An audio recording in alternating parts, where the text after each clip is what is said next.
हरे कृष्णा भक्तों, आज हम भागवत गीता का दूसरा अध्याय 50वें श्लोक से प्रारंभ करते हैं। बुद्धि युक्तो जहाति है उभे सुकृत दुष्कृते तस्माद्योगाय युज्यस्व योग कर्मसु कौशलम। अर्थात समबुद्धि युक्त पुरुष पुण्य और पाप दोनों को इसी लोक में त्याग देते हैं, अर्थात उनसे मुक्त हो जाता है। इससे तू समत्व रूप योग में लग जा। यह समत्व रूप योग ही कर्मों में कुशलता है, अर्थात कर्म बंधन से छूटने का उपाय है।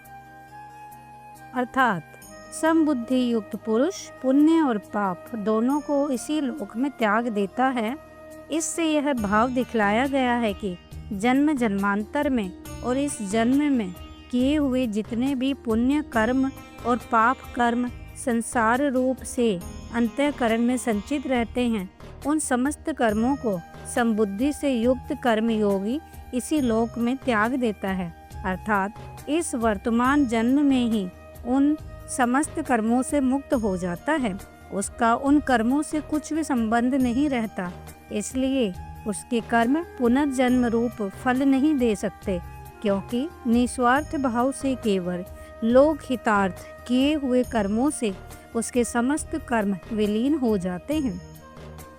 इसी प्रकार उसके क्रियमान पुण्य तथा पाप कर्म का भी त्याग हो जाता है, किंतु पाप कर्म तो उसके द्वारा स्वरूप से ही छूट जाते हैं और शास्त्र विहित पुण्य कर्मों में फलाशक्ति का त्याग होने से वे कर्म अकर्म बन जाते हैं। अतएव उनका भी एक प्रकार से त्याग ही हो गया है। इससे तू समत्व रूप योग में लग जा।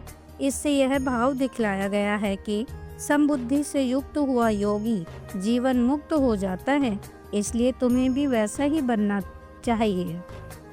इससे यह भाव भी दिखलाया गया है कि कर्म स्वाभाविक ही मनुष्य को बंधन में डालने वाले होते हैं और बिना कर्म किए कोई मनुष्य रह नहीं सकता, कुछ न कुछ उसे करना ही पड़ता है। ऐसी परिस्थिति में कर्मों से छूटने की सबसे अच्छी युक्ति समत्व योग है। इस समबुद्धि से युक्त होकर कर्म करने वाला मनुष्य इसके प्रभाव से उनके बंधन में नहीं आता, इसलिए कर्मों में योग ही कुशलता है। साधन काल में समबुद्धि से कर्म करने की चेष्टा की जाती है और सिद्ध अवस्था में समत्व में पूर्ण स्थिति होती है। ओम नमो भगवते वासुदेवाय नमः।